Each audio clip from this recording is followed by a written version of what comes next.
Hello there, welcome to Doctor Who Radio Show and Merry Christmas 2013. I am That Story Goes Nine, and this is...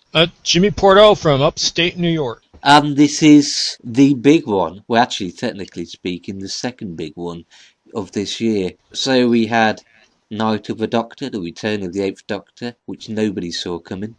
We had Day of the Doctor, the big bonanza 50th anniversary story that divided critics and delighted everybody in one way or the other. And finally, Time of the Doctor, which is the end of both Matt Smith's 11th Doctor and also the first regeneration life cycle. But what about the episode? Did it meet expectations? Was it a good swan song, as they call it, for the 11th?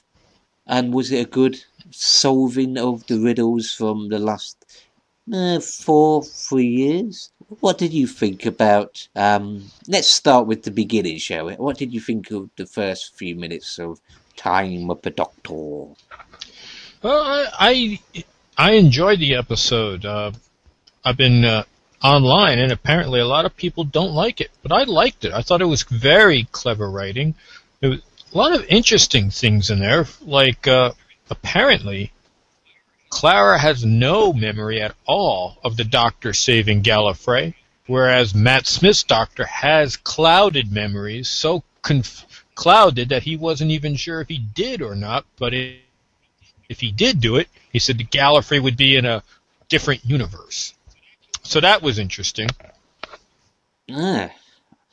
She had no memory, even though technically it was supposed to be, well, from the viewer's point of view, the last episode, technically.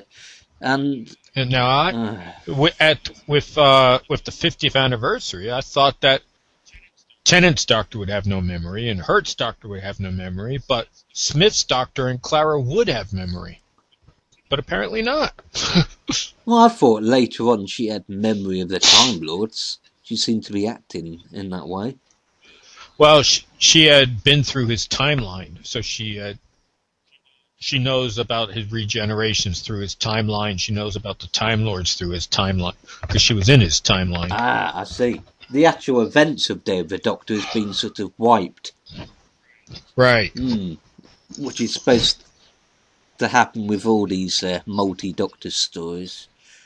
Bit curious. We also got to see... Oh dear, this is something I personally didn't really think was necessary. Clara's family. Yeah, that... I don't know why they put that in there.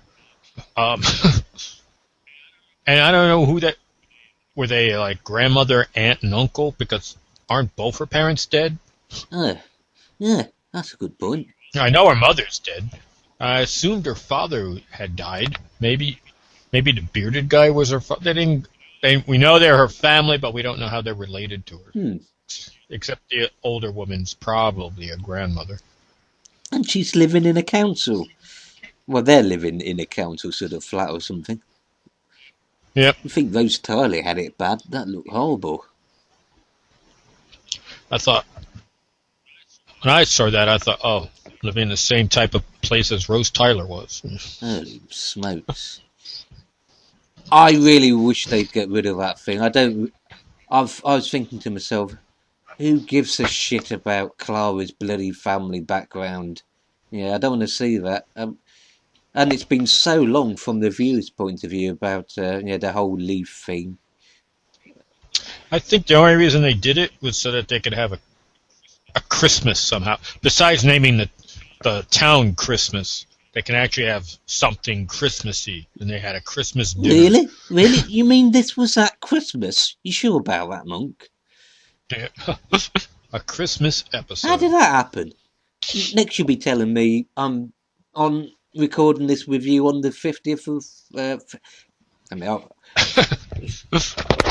Next you'll be telling me I'm actually recording this with you on the 25th of December or something. Shortly after the episode aired. Not that long after, well, from American point of view, this wasn't actually a simultaneous cast like the Day of the Doctor in over 90 No, countries this time. actually, come to think of it, most Americans but have yet to see it. I think they've got 3.5 hours.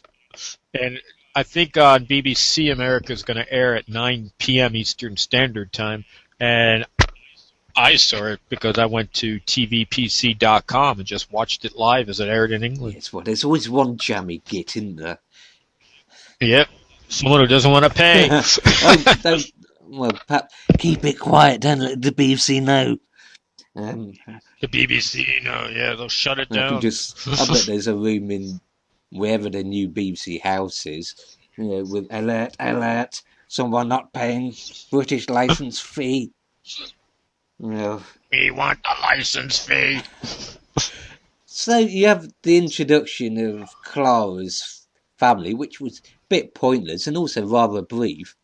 And then you have the fact that they go to this mainframe type thing, which takes us back to the clerics. We finally get an understanding of the whole how the clerics started. We find out who blew up the TARDIS. We find out what the Silence was trying to do. Ah, yes, for Silence. So it's like this gigantic sort of cathedral, basically, in space, if you like. Yep. Just imagine the Death Star with a bit of religion. And you got the clerics, like precisely the same ones from A Good Man Goes to War, Time of the Angels. Not one bit of River Song, though, oddly enough. Nope. Thank God. Although she was mentioned. Yeah, but mentions can't but irritate. They didn't bring her in the episode, which was good because at one point I thought when the TARDIS rematerialized and you saw the back of Clara, I thought that was River. Oh no! But it turned out not. It turned out to be Clara. So this is like later in the Doctor's timeline, but in the cleric and the mainframe sort of earlier days, sort of the Doctor's future is actually influencing the events and adventures that he has in his past, which for him is now 400 years or something. So Matt Smith's Doctor, by the end of this episode, apparently is one of the longest lived Doctors ever. Yeah. Although John Pertwee did say in one of his episodes, he claimed that he was already 1,000 years old. Now, the Cyberman's head that he calls Handles, that would make Handles the longest companion. He was his companion for 300 years. But where did he get Handles from, though?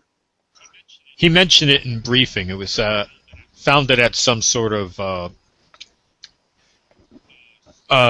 fair, some sort of yard sale on a fair on some planet. Oh, selling cyber. Picked it up. Yep. Yep. He said I picked it up on. And he mentioned the planet and the fair that he picked it up on. One of those lines that he blurts out real fast, so you have to watch the episode again to pick it up. And I only seen the episode once so far. So if you wanted to buy yourself some rare, I don't know, time watch thingamajigs, what were they called? The ones Captain Jack used.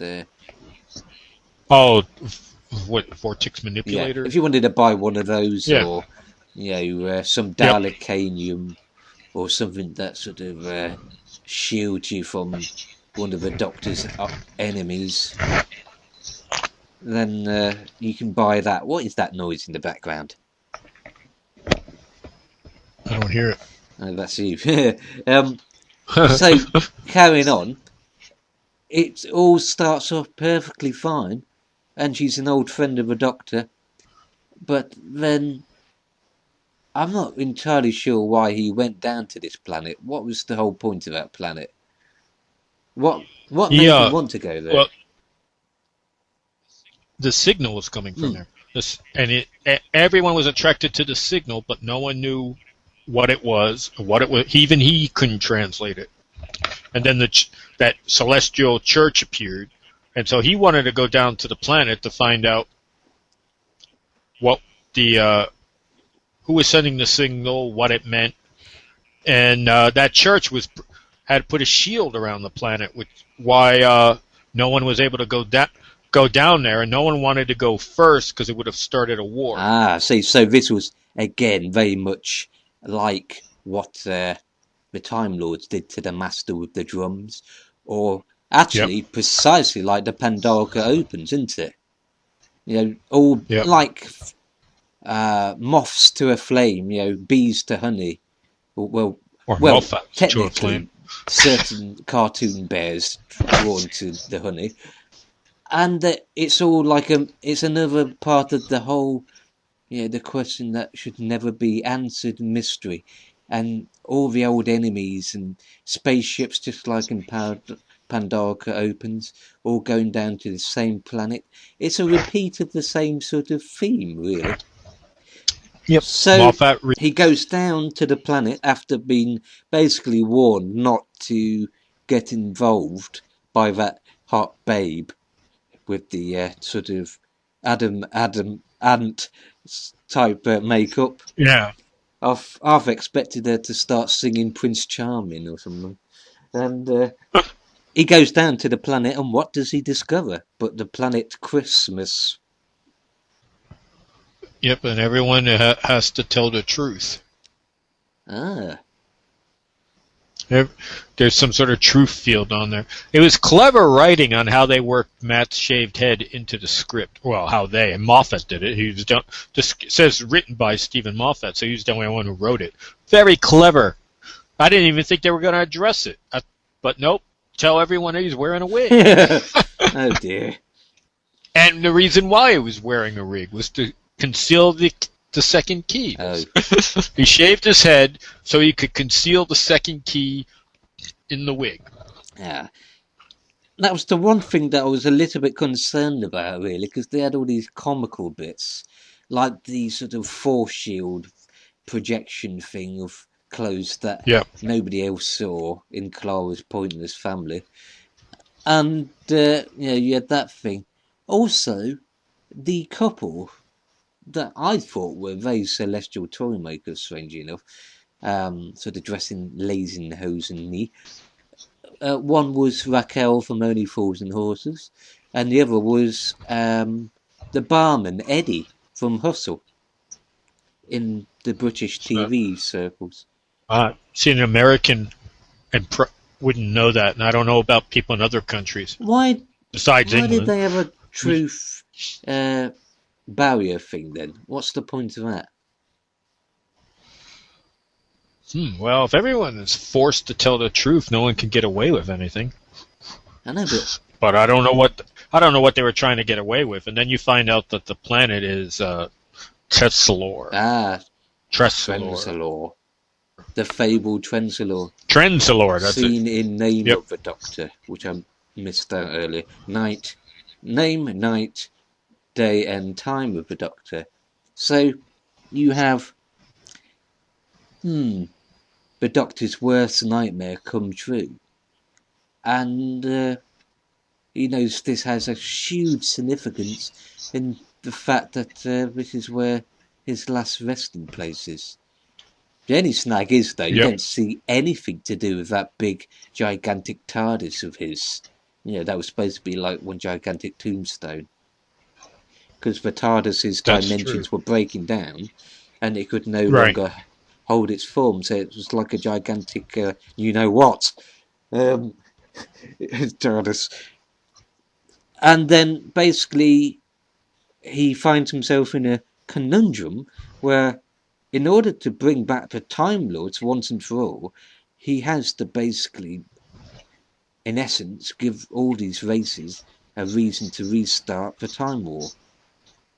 Right. And that's when Adam Ant's girlfriend gets upset with him.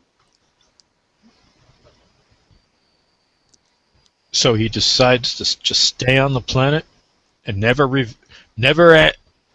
let the Time Lords through, and yet keep the aliens out. I think that's when the story started to get a little bit more interesting, I thought. Because that's when the comedy gets dropped completely. Yep. And we finally get an explanation for the whole pictures of the 11th Doctor looking older. Yeah. Which The Doctor can age. He just does it. Just takes longer for him to age than it does for a human. So like John Hurt's Doctor, Like basically. 3. Yeah. So does that suggest that you never saw that at all in the original classic series, or even Doctor 9 and 10? Well, Pertwee's Doctor's hair got progressively whiter but they never addressed that at all as saying that he's aging. That's called dying. No, it was getting whiter and whiter and whiter as he was getting older and older and older. You could tell he was getting older. You could tell the actor was getting older because his hair was getting whiter and whiter. But they never addressed it at all, saying, "Well, the Doctor's now 800 or so." That was the stress from putting up with the Brigadier and all that karate the third Doctor had to do. Yeah, Venusian karate. So that does suggest the Doctor He was an can expert in basically, if he wishes, age like humans, but what takes us 50 years would take him, I don't know, 100 and 150 years or something like that. And that was rather interesting. That was brilliant. Matt Smith was again showed why. Really? Did I lose you? Sorry. For a moment, it sounded like I lost you or something. I think Matt Smith portraying the older Doctor was an absolutely brilliant example of his acting skills. Really brilliant. Yeah, it was. At times, he moved his body like senior citizens move their bodies. It was real when he was expressing himself, the way he moved his hand. It was very, very good. You don't get any sort of hint at all, really, until near the end that this aging might be due to the fact that he doesn't have the ability to regenerate anymore. I never thought of it, but that's true. He doesn't have that regeneration energy in him that keep him alive. Now, do you find, though, that the way they presented it was a little bit of a cop-out? Because they had this bit where Adams, whatever, Prince Charming's girlfriend, was doing the voiceover. And I just thought to myself, if this should have been a 2-part story, just like The End of Time, because it would have added so much more to the story. You would have had a good chunk of part 1 and part 2 looking at his time in that little village, and you could have shown him grow older and older and shown more of his battles and invasions. But what you saw was either voiceover or sort of rushed, to be terribly honest. Yeah, I agree with you. A lot of it was rushed, and they could have gone into more detail with if they had 2 parts. He's stuck on a planet where it's constantly Christmas. Wouldn't that blooming do your head in? He was basically trapped in the same place.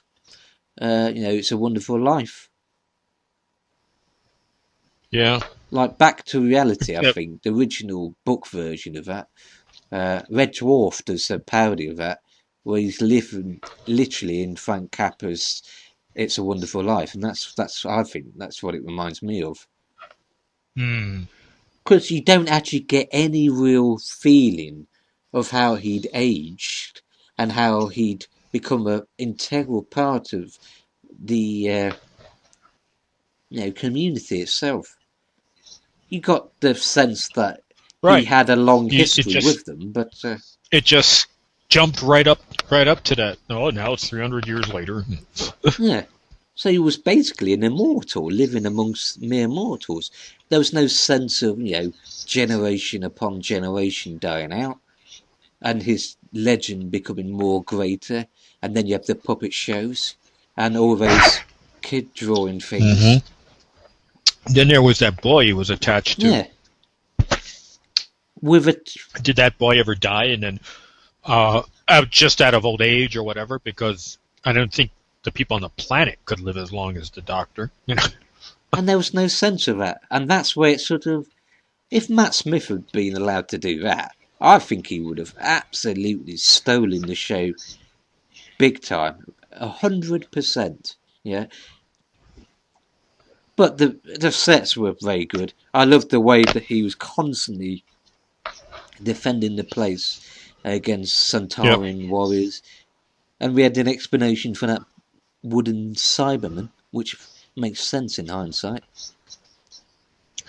What I didn't understand was at the end when the Daleks realized he was regenerating, it looked like none of them bothered to try to shoot him. Shoot him! Shoot the Doctor! Yes. Maybe they thought if they shot him, that would just brought the regeneration on even earlier. Maybe. They finally show the Doctor at the very end. They don't try to do anything. They just run around yelling, the Doctor's regenerating.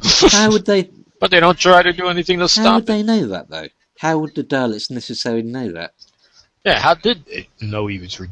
maybe the Daleks sensed his energy patterns fluctuating. And they also suddenly had managed to regain their knowledge of the Doctor themselves. Yeah, they gained it from the girlfriend. Yeah. From the memory of the girlfriend. Prince Charming's girlfriend. Yeah. I did like some of the twists in it. And, I think the whole point was it was really a case of endgame. He's got no more regenerations left. He can't really let the Time Lords in, otherwise it would trigger off the Time War. It's a catch-22 where he can't literally win. I liked how he said when Tennant's Doctor regenerated but kept the same face. I was having vanity issues at the time. That was what the 10th Doctor was. He was a bit vain. His last words were, "I don't want to go," and that really sounds a bit self-pitying. Tennant's regeneration was wimping out. It has nothing compared to Matt Smith's. He used his regeneration to destroy the Daleks. So you finally have this bit where Clara's been basically written out, in and out, which was a bit strange. In and out and in and out. And yet again, he basically tricks her. Very much like he did with Rose at one point in Part of the Ways. And you have to see that bloody family again, which was pointless. Cue another shot of the council estates. And you finally see him literally at the end that maybe that's still point Time Lords can sort of age and push and keep themselves alive. And he's literally, an old man just like William Hartnell was. Yeah. Which was, that's where, the last few minutes of the story really, really show why Matt Smith's Doctor, when given a good amount of script and time, could absolutely be way better than the 10th Doctor. Sorry to say it. Oh, yeah. Yeah, I've always thought that from the 11th Hour, from Matt Smith's first episode. By the end of that episode, forget about Tennant. Smith is much better as the Doctor. Totally in command. Totally grabbing the how should I phrase this? Grabbing the part by the balls, so to speak. Yep. And he's sitting amongst all those children's drawings from presumably 400 years or something. The Daleks are out there, the last of the aliens, because he's defeated all the others. And the Daleks are literally taunting him. They're literally goading him. What did you think about that? Because that was a bit heartbreaking and terrifying, I thought. Yeah. I saw it more as heartbreaking. Because he's got no way out of it. He knows there's no way out of it. Right. Yep. He was like, you just have to accept it. It's inevitable. You saw what happened. This is my tomb. But he was real stoic about accepting it. But where was the beast? Where's the Valiard? See, you didn't see any of that in Friends No, of Law. you didn't see the Valiard at all, and you heard the voice of the Great Intelligence.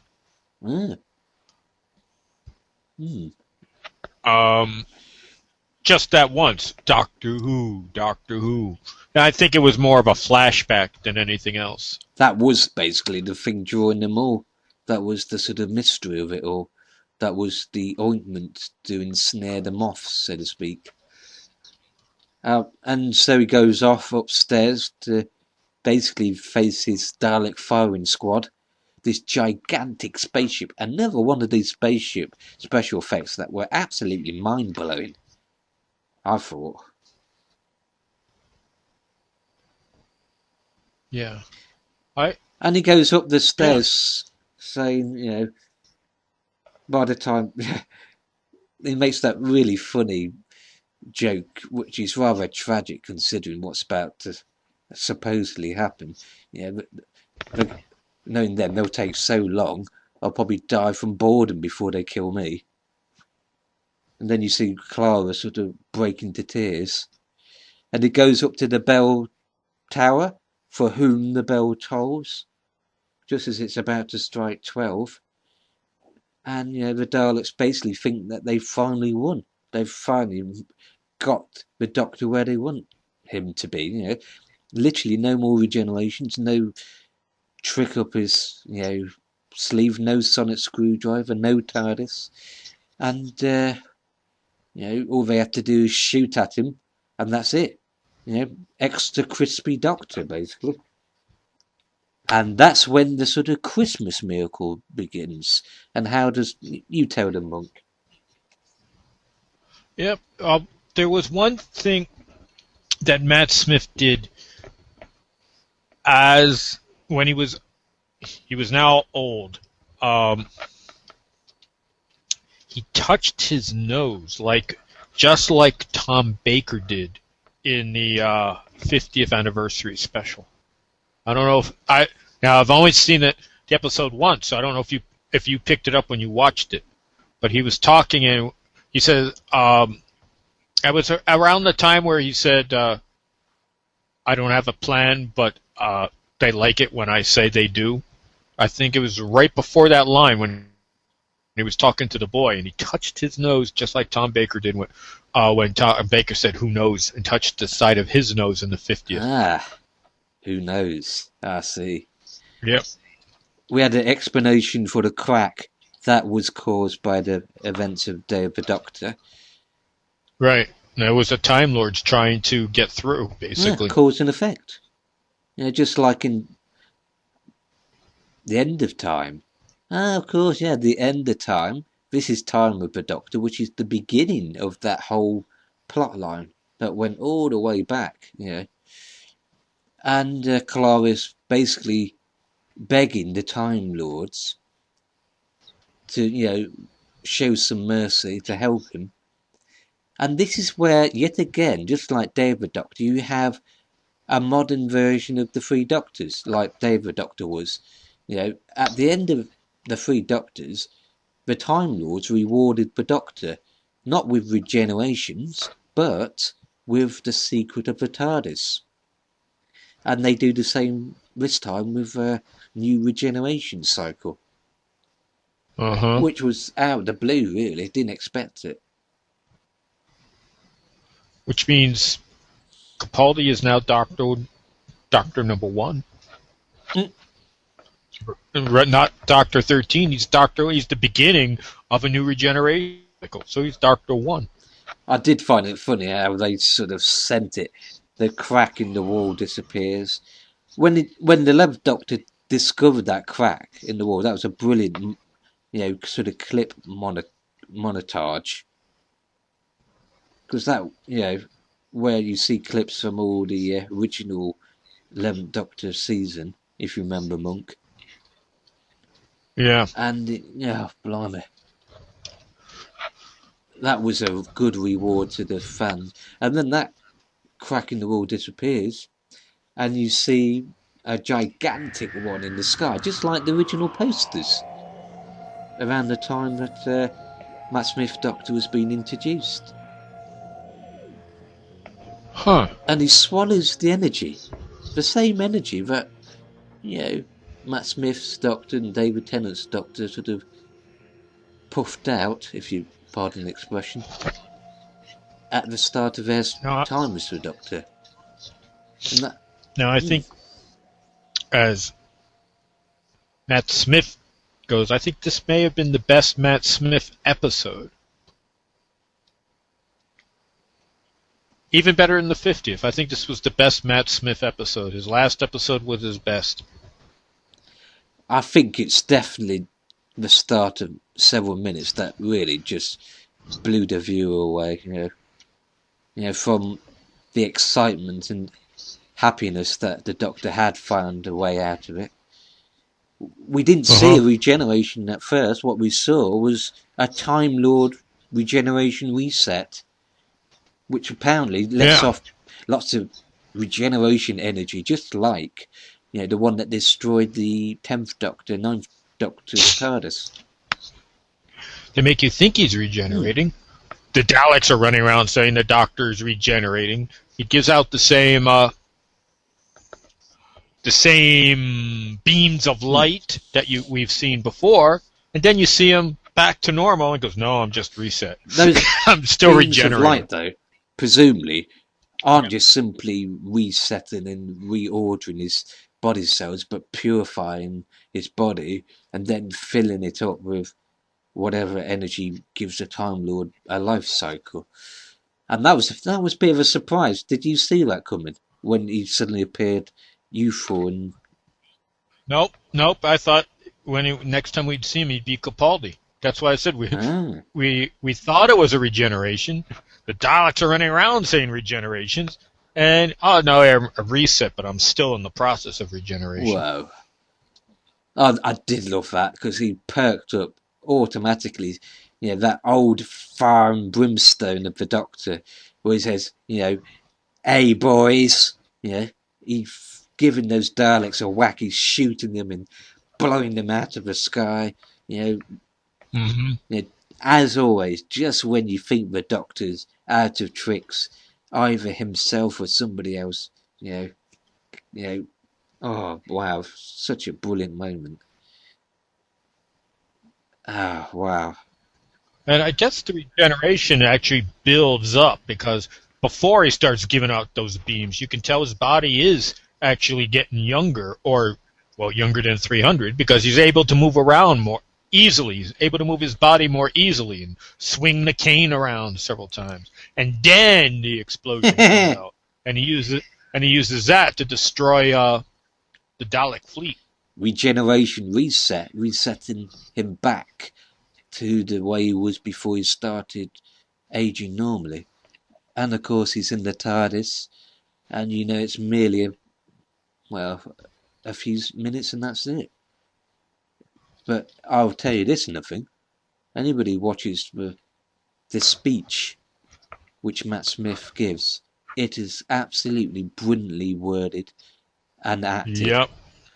Every single syllable, every single word, every single way he's, goes through the whole thing. It just feels like the 11th Doctor to a T, literally.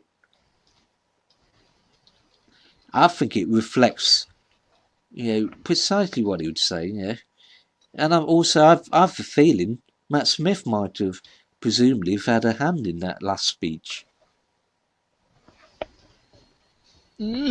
Could be.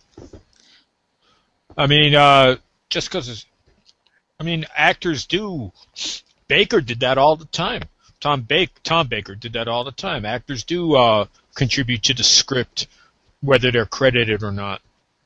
And it could be that he contributed to that. And he basically gives a beautiful speech, which the 11th Doctor was always really good at, you know, where he goes on about how living your life and how he is, you know, I'll say it for us, Monk. How living a life and how he's always. Like I said, I only saw the episode once. That was a couple hours ago. I will not forget one line of it. Not one day, I swear. I will always remember when the Doctor was me. And that was the last thing he ever said. The last thing ever.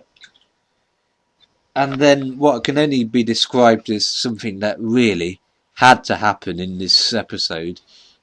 Who should return? Just for a brief... The most apt person to send off the 11th Doctor ever, really. Yeah, well, when they showed young Amy, I thought, that's obviously not the actress that played young Amy. And the actress that played young Amy was the cousin of Karen Gillan. Yeah. What's going on here? And then when Karen Gillan appeared, I thought, I wonder if they had an actress that wasn't the cousin of Karen Gillan, so that we would think there's no way Amy's going to appear or her cousin didn't. Yeah. By this point, though, after that speech he made, yeah, about all of the days of our lives, living our lives, and that's what matters. And then, you know, the fact that he would always remember, you know, that sounded more like Matt Smith himself talking about the fact that soon he would be finishing his last ever bit of the Doctor as the Doctor. And then, you know, Amy Pond, Karen Gillan, you know, I mean, that by that point it just got... his last episode. By that point, I challenge you, Monk, or anybody else to not, by that point, be, you know, literally really emotional and wanting to cry. Because it was... Yeah. Holy God. You know. Yep. Raggedy Doctor, good night. Yeah. Because her last words to him was goodbye. Raggedy Man, goodbye. This is Raggedy Doctor, good night. And then something what I think is kind of a surprise. First you have the regeneration super duper reset. And then, well, perhaps intentional change from usual, really. You didn't see the usual, you know, being blasted back and energy going out. Just a sudden, yeah. Yep. Just, hey. Yeah. And then he changed. Clara's last word to the 11th Doctor was, please don't change, which is incredibly bitter and sad in a way.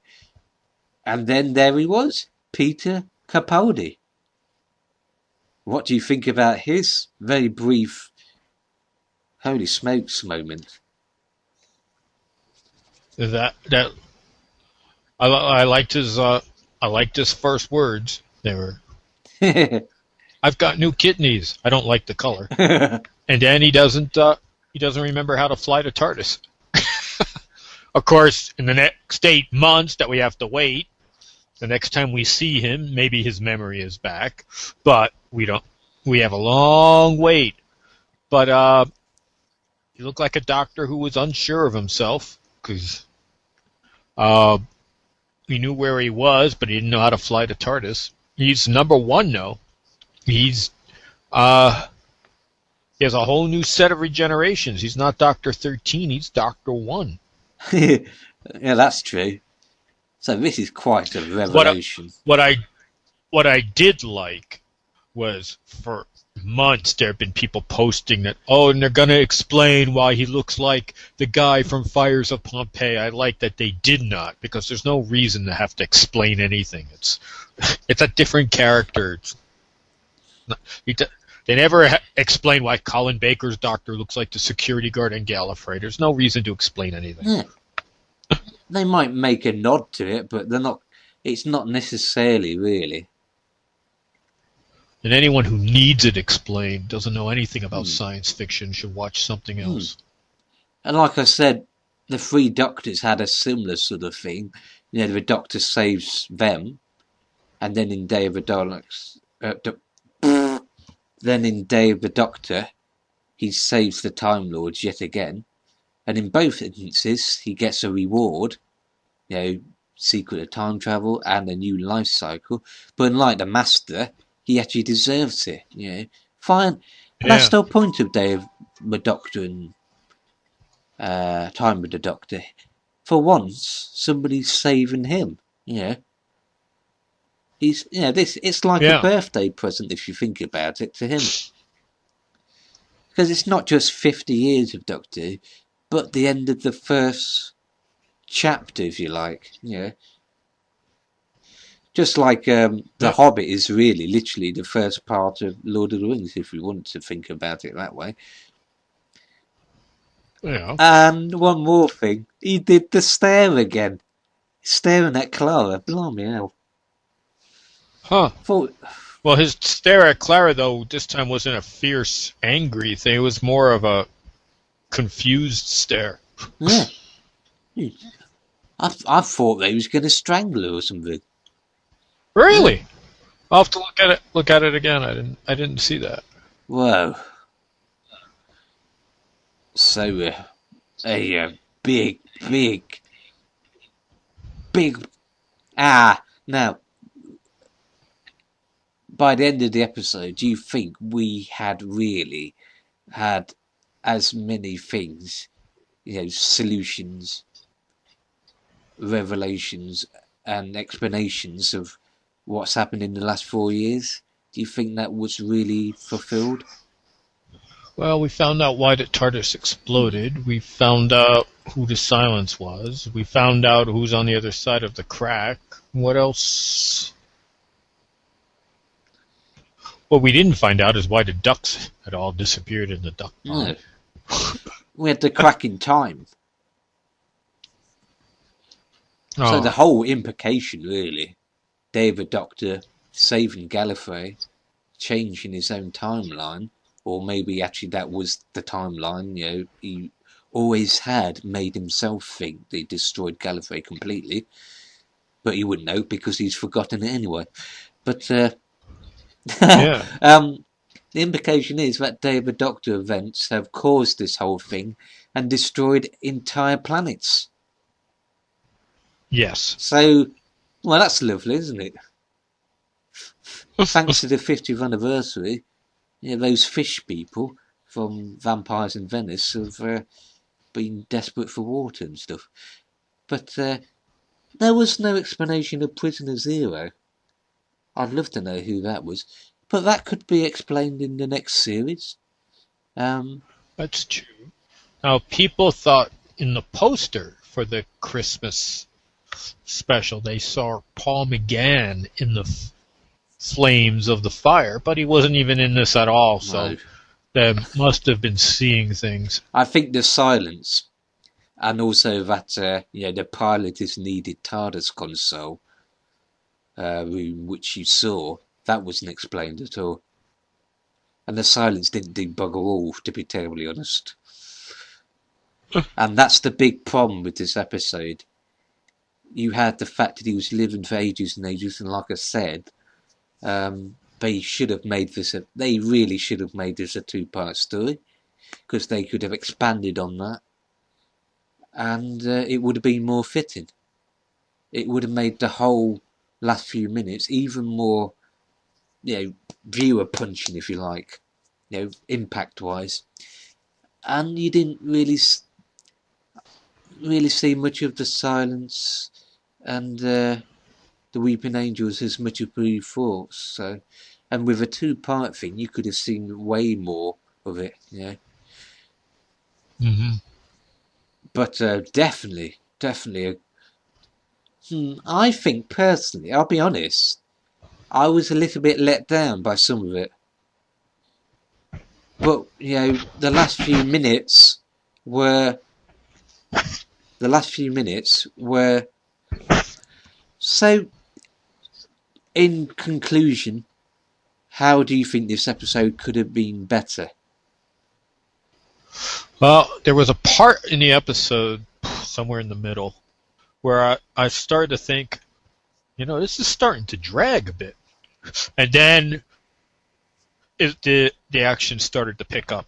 So there was a point where it started to drag, for me at least. Also, Clara's family, that was dumb. That didn't have to. It had served nothing to the plot, as far as I can see. I think the only reason they put it in there was just it's a Christmas episode, Christmas with. So take that out. It seemed like doing it just simply to have a sort of Jackie Tyler type thing that wasn't needed at all. Or padding. Yeah. This episode has to be 75 minutes. How are we going to... Well, actually, it wasn't. 63 or something. It was... Yep. So how are we going to make it longer?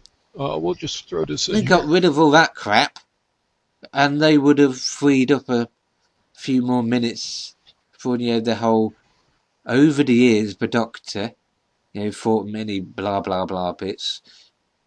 I still think it would have worked as a 2-part thing, but it would have had to be a real exploration of Christmas Town itself. Things slowly getting more worse and worse. Like a sort of Part 2 had Act 1 and 2, Part 2 had Act 3, and then the final act sort of thing. That'd have worked. But definitely a good final hurrah for Matt Smith. Yep. Could have been better, but as usual, they really provided the goods in the last few minutes. Yep. He went out with a bang. Almost literally went out with a bang. But it was a great. We'll probably see him in the 10th anniversary in 2015. I hope so. But it was a great farewell. So Matt Smith's 11th Doctor, everybody, was introduced after an explosion of regeneration energy in the previous, 2 previous consoles back, and has left in a reinvention, an extension, and celebration, and reward. And a new era has come from the ashes. Another sort of fires of Pompeii. We got a whole new Doctor. Mm-hmm. Doctor number 1. So, I have been That's the Way It Goes, N9. And I'm Jimmy Porto from upstate New York. And Matt Smith, thank you. And good luck in whatever you do. Until next time, keep hooing. Bye-bye. Bye-bye.